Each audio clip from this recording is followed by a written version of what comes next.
ओम गणेशाय नमः। ओम नमः शिवाय। मैं निखिल ज्योतिष आचार्य आप सभी का मेरे चैनल पर पुनः स्वागत करता हूं। आशा करता हूं कि आप सभी स्वस्थ होंगे। महादेव की कृपा आप सभी पर सदैव बनी रहे। ये वीडियो 28 जुलाई से 3 अगस्त 2025 के साप्ताहिक राशिफल के बारे में है। कैसा रहेगा आने वाला सप्ताह सिंह के लिए। जो मेरा साप्ताहिक राशिफल होता है वो प्रमुखतः चंद्रमा और उनकी गति पे आधारित होता है। चंद्रमा वैसे तो बहुत विशेष ग्रह हैं, लेकिन अगर साप्ताहिक राशिफल के संदर्भ में बात करें तो पहला तो वो मन के कारक है, दूसरा वो बहुत तेज भागते हैं, 2.25 से 2.5 दिन में राशि बदलते हैं, और तीसरा वो जिस भी भाव में जाते हैं, राशि में जाते हैं, ग्रहों के साथ संबंध संपर्क बनाते हैं, उस ग्रह को भाव को बहुत एक्टिवेट कर देते हैं। इसीलिए डे टू डे एक्टिविटीज़ पर चंद्रमा का प्रभाव बहुत होता है और इसलिए साप्ताहिक राशिफल की विशेषता बहुत होती है। इस अनिश्चितता भरे जीवन में ज्योतिष एक मात्र ऐसी चीज़ है जो आपको थोड़ा रास्ता दिखा सकती है, और क्योंकि ये जन सामान्य के लिए होता है और गोचर आधारित होता है, इसलिए नॉर्मल गाइडेंस के लिए अवश्य साप्ताहिक राशिफल बहुत विशेष होता है। यदि आपकी लग्न राशि या चंद्र राशि सिंह है, दोनों ही गाइडेंस के लिए इस राशिफल को देख सकते हैं। जहाँ से ज़्यादा सूट करता है या रिलेट करता है आपको वहाँ से देखिए। व्यक्तिगत तौर पे मेरा मानना है कि लग्न से देखेंगे तो अच्छा है, इनकेस नहीं पता तो चंद्र राशि से देख सकते हैं। बस टेक्निकली अलग अलग राशिफल नहीं बन सकते। शुरू करते हैं। चंद्रमा आपके दूसरे भाव में यानी कि कन्या में रहेंगे। 28 जुलाई की रात को 10-11 के आसपास यहाँ पे आ जाएंगे और 31 जुलाई 11:30 सुबह के तब तक यहीं पर उनका प्रवास रहेगा। सिंह में रहेंगे 28 जुलाई के पूरे दिन, तो यहाँ तक तो हम कवर कर ही चुके हैं पिछले हफ्ते। तो चंद्रमा का दूसरे घर में आना एक प्रकार से अच्छा ही होता है। यहाँ पे वो मंगल के साथ हैं, चंद्र मंगल योग बन रहा है और मंगल आपके योग कारक हैं यानी कि सिंह के, तो ये बहुत अच्छा है। धन प्राप्ति का योग बनता है यहाँ पर, और चंद्र मंगल योग भी धन कारक योग होता है। चंद्र मंगल योग नॉर्मल तरीके से हटके जो व्यक्ति पैसा कमाता है उसके लिए बहुत अच्छा योग होता है। दूसरे घर में चंद्र मंगल योग इन्वेस्टमेंट के लिए भी अच्छा है, और मंगल जैसा मैंने कहा आपके योग कारक ग्रह हैं, आपके लक्ष्मी स्थान के और चौथे घर के स्वामी हैं। तो ये अपने आप में अंकित कर रहा है कि भाग्य भी साथ देगा, घर में भी पैसा आएगा। हाँ, चंद्रमा 12वें घर के स्वामी हैं और दूसरे घर में है तो खर्चे बढ़ते हैं, but on the other side अगर आप विदेश से संबंधित कुछ काम करते हैं तो धन की प्राप्ति बहुत हो सकती है। अपनी कोई प्रॉपर्टी अगर बेचना चाहते हैं, क्योंकि मंगल 12वें घर के स्वामी है, व्यय स्थान चंद्रमा 12वें घर के स्वामी है, व्यय स्थान मंगल चौथे घर के स्वामी है, प्रॉपर्टी, और मंगल प्रॉपर्टी के कारक हैं, यानी कि प्रॉपर्टी बेचने के लिए भी ये योग आपका बहुत अच्छा बन जाता है। बस ध्यान क्या देना है कि चंद्र मंगल योग वाणी के स्थान में और वक्री शनि की दृष्टि है, यानी कि वाणी पर कंट्रोल नहीं रह पाएगा, उल्टा सीधा बोल देंगे, किसी को कुछ चुभने वाला बोल देंगे या कुछ ऐसी कमिटमेंट्स दे देंगे जो पूरी नहीं कर पाएंगे। और ये वक्री शनि है तो मंगल को भी देख रहे हैं, तो उग्रता भी रहेगी वाणी में और घर में कलह कलेश भी हो सकते हैं। वाणी पर बहुत कंट्रोल कीजिएगा और अपनी सेहत पर भी कंट्रोल कीजिएगा, क्योंकि वक्री ग्रह जो है वो चंद्रमा को देख रहा है तो मानसिक सेहत बिगड़ती है, और वैसे भी शनि का प्रभाव चंद्रमा पर विष दोष क्रिएट करता है। हाँ, अच्छी चीज़ है कि शनि विपरीत राजयोग बनाकर वक्री हुए हैं, तो कुछ पैसा अटक रहा था उसको प्राप्त करने के लिए अच्छा योग है। गुरु से केंद्र में है तो गजकेसरी योग है, ये भी अच्छा है, शुभता रहेगी। नवांश कुंडली आप बहुत प्रॉब्लम्स को दूर कर सकते हैं अगर आप उसके बारे में विचार करना शुरू कर दे। तो अब यह लगता है कि आप सोचते ही नहीं है कि कैसे ठीक होंगी चीज़ें। दशांश कुंडली कार्य क्षेत्र में आराम से काम कीजिएगा, जल्दबाजी में किया गया काम बहुत तकलीफ देगा। बिजनेस ज़्यादा रिस्क आदि यहाँ पे मत लीजिएगा, कुछ नए मौके अवश्य आएंगे लेकिन आपको रिस्क से बचना है। लव लाइफ कम बोलिएगा, कभी कभी मौन व्रत रखना बहुत अच्छा होता है और ये टाइम वैसा ही है। वैवाहिक जीवन ये वो टाइम है जब आपको बैठकर चीज़ों को सॉल्व करना ही पड़ेगा।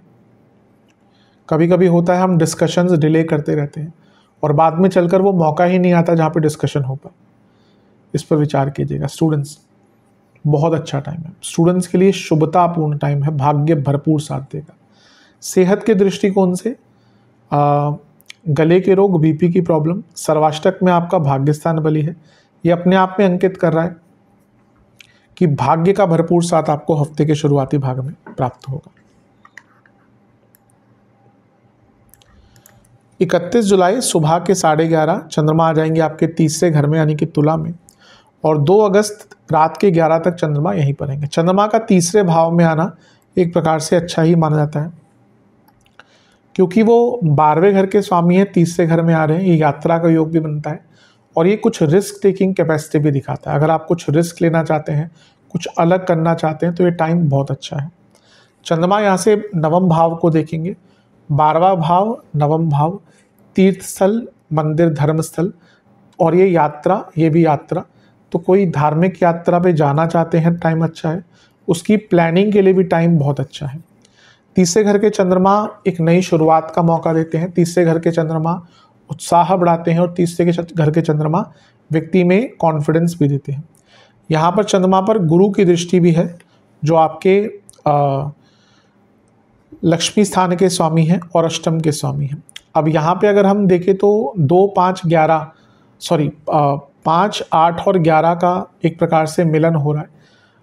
तो ये 2, 5, 8, 11 हो जाते तो पूरेपन भरा भाव मिलते, लेकिन क्योंकि यहाँ पे चंद्रमा पर प्रभाव है पंचम अष्टम के स्वामी बृहस्पति का, जो 11वें घर में बैठे हैं, वो भी शुक्र के साथ, यानी कि बड़े धन की प्राप्ति आपको यहाँ पर हो सकती है। यात्राओं के अच्छे योग हैं जैसे मैंने कहा, और यहाँ पे उत्साह बहुत रहेगा, लेकिन क्योंकि राहु का प्रभाव भी है तो ये उत्साह अति उत्साह में कन्वर्ट होते में टाइम नहीं लगता, इसलिए उत्साह को उत्साह तक ही रहने दीजिएगा। नवांश कुंडली बहुत अच्छा टाइम है। यहाँ पे एक ऐसा मन में फीलिंग आएगा कि मैं कुछ भी कर सकता हूँ या कुछ भी कर सकती हूँ। दशांश कुंडली कार्य क्षेत्र में चीज़ों को सिंप्लीफाई रखिएगा, ऐसा लग रहा है कि आप बहुत कॉम्प्लेक्स कर देते हैं। बिजनेस की जहाँ तक बात है, आपको अपनी ऊर्जा को थोड़ा समझना पड़ेगा। अभी लग रहा है कि आप गलत जगहों पे ऊर्जा लगाते हैं, इसके कारण प्रॉब्लम होती है। जहाँ तक लव लाइफ की बात है, ठीक है सब कुछ, लेकिन एक पॉजिटिविटी लाने की आवश्यकता है अपने लव लाइफ में। बिजनेस के हिसाब से मैं एक ही चीज़ कहूँगा कि आप अगर आपकी बातचीत बंद थी, कम थी, तो ये वो टाइम है बैठकर भले एक स्ट्रॉन्ग कन्वर्सेशन हो, प्रॉब्लम्स को सॉल्व किया जा सकता है। स्टूडेंट्स, आपका कंट्रोल ही नहीं है चीज़ों पर, वापस अपना कंट्रोल लेके आइए। समय की मूल्यता नहीं करते तो समय आपका मूल्य ही खत्म कर देता है, इस बात को समझिएगा। जहाँ तक सेहत की बात है, बीपी की प्रॉब्लम तो बनी रहेगी, गले के रोग रहेंगे, इन्फ्लेमेशन रहेगा, हार्मोनल इश्यूज रहेंगे। सर्वाष्टक अष्टम भाव बली है, थोड़ा अपना फिर से कहूँगा उत्साह पर कंट्रोल कीजिएगा। 2 अगस्त 11 बजे रात के चंद्रमा आ जाएंगे आपके चौथे भाव में और सप्ताह के अंत तक यहीं पर रहेंगे। चंद्रमा का चौथे भाव में आना हमेशा मैं कहता हूँ कि कारको भावनाशय दोष उत्पन्न करता है। अब यहाँ पे चंद्रमा का प्रभाव देखिए और चंद्रमा पर प्रभाव देखिए। पहला नीच के हो गए, दूसरा कारको भावनाशय दोष, तीसरा केमद्रुम योग, चौथा 12वें घर के स्वामी चौथे घर में, और 5वां गुरु से छठे में तो शकट योग। तो कहीं से भी रिलीफ नहीं मिल रहा। तो हफ्ते का जो अंतिम भाग होगा वो आपके लिए थोड़ा कष्टकारी जाएगा। केमद्रुम योग क्योंकि बन रहा है तो चंद्रमा की अनिश्चितता बहुत रहेगी, संवेदनशीलता बहुत रहेगी, क्योंकि नीच के हैं और कारको भावनाशय दोष, घर में लड़ाई झगड़े, इमोशनल वल्नरेबिलिटी, और यहाँ से ये चंद्रमा 10वें घर को देख रहे हैं तो इसका प्रभाव करियर पर भी पड़ेगा, यानी कि पर्सनल लाइफ, करियर लाइफ दोनों ही प्रभावित होगी। और गुरु से छठे में शकट योग, यानी कि कुछ प्रमुख कार्य भी अटकेंगे और उसका भी एकदम सीधा प्रभाव आपके व्यक्तित्व पर, सोचने के तरीके पर और पूरे माहौल पर रहेगा। तो हफ्ते का जो अंतिम भाग है वो जैसा मैंने कहा सबसे संवेदनशील और कष्टकारी हो सकता है। कार्यों को डिले ना करें, इमोशनली स्ट्रांग रहें, किसी पे डिपेंडेंट ना रहें, अचानक से कोई डिसीजन ना लें, और घर में भी कोई बहुत बड़ी डिस्कशंस ना करें। लग रहा है कि बहस होने वाली है, निकल जाए वहाँ से, चुप कराएं लोगों को, क्योंकि यहाँ पे एक बात देखिए, नीच के चंद्रमा है तो यहाँ पे नीच का तत्व आता है। ऐसा नहीं कि नीच का ग्रह बुरा है, इस यहाँ पे अगर कन्वर्सेशन बुरी हुई ना, बहस हुई आपकी किसी से, तो निचले स्तर पर जाएंगी चीज़ें। कभी कभी क्या होता है ना, हमारा नेचर ऐसा नहीं होता है, किसी व्यक्ति का नेचर बुरा नहीं होता, पर गुस्से में वो व्यक्ति ऐसा कुछ बोल देता है जो लोग उससे एक्सपेक्ट नहीं करते, वो भले ही उसके मन में ना हो या उसका नेचर वैसा ना हो। इसलिए कभी कभी जब ऐसा, ज्योतिष का क्या क्या और तात्पर्य है, ज्योतिष का तात्पर्य यही है कि भाई आपको पहले बता सकते हैं कि ये संवेदनशील टाइम है। तो अगर लग रहा है कि भाई ऐसा माहौल बन रहा है, घर में बहस होने वाली है, शांत करिए चीज़ों को। नवांश कुंडली, आप ये टाइम ना अपने बारे में सोचने में दीजिए कि मेरे में क्या खूबियाँ हैं, क्या अच्छा है, क्या बुरा है, और उसके द्वारा अपने आप को इम्प्रूव कीजिए। करियर, ठीक है, ऐसा कुछ बहुत बुरा टाइम नहीं दिख रहा, लेकिन लड़ाई झगड़े से बचिएगा। बिजनेस में आपको चेंजेस लाने पड़ेंगे, ना केवल बिजनेस में बल्कि अपने आप में, क्योंकि अभी लग रहा है कि बहुत कमी आपके अंदर भी है, जिसके कारण बिजनेस अपने ऑप्टिमम पोटेंशियल तक नहीं पहुंच पा रहा।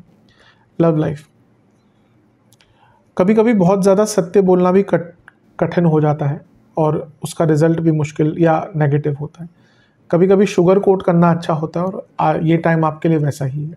वैवाहिक जीवन, कोई इंपॉर्टेंट डिस्कशन करनी है, उसके लिए सबसे अच्छा टाइम है। जहाँ तक स्टूडेंट्स की बात है, एक ही मैं चीज़ कहूँगा कि हफ्ते का जो अंतिम भाग है, भाग्य का बहुत साथ मिलेगा, लेकिन इमोशनल प्रॉब्लम्स के कारण फोकस की कमी रहेगी। सेहत के हिसाब से कफ रोग, चेस्ट से संबंधित प्रॉब्लम, बोन्स की प्रॉब्लम और नसों के रोग तंग करेंगे। सर्वाष्टक में आपका भाग्यस्थान बली है, ये बहुत अच्छी चीज़ है। चंद्रमा थोड़े से परेशान करेंगे, लेकिन भाग्यस्थान के बली होने के कारण कई अच्छे मौके भी आपको प्राप्त हो सकते हैं, या फिर उन प्रॉब्लम से निकलने का अवसर प्राप्त होगा। उपाय के स्वरूप में गंगा जल और दूध मिलाकर महादेव का अभिषेक कीजिएगा और उनको फलों का भोग लगाइएगा। आशा करता हूँ वीडियो काम आएगी। चैनल पर नए हैं, सब्सक्राइब कीजिए, वीडियो को लाइक कीजिए। मिलता हूँ आप सभी से अगली वीडियो में, तब तक के लिए ओम नमः शिवाय।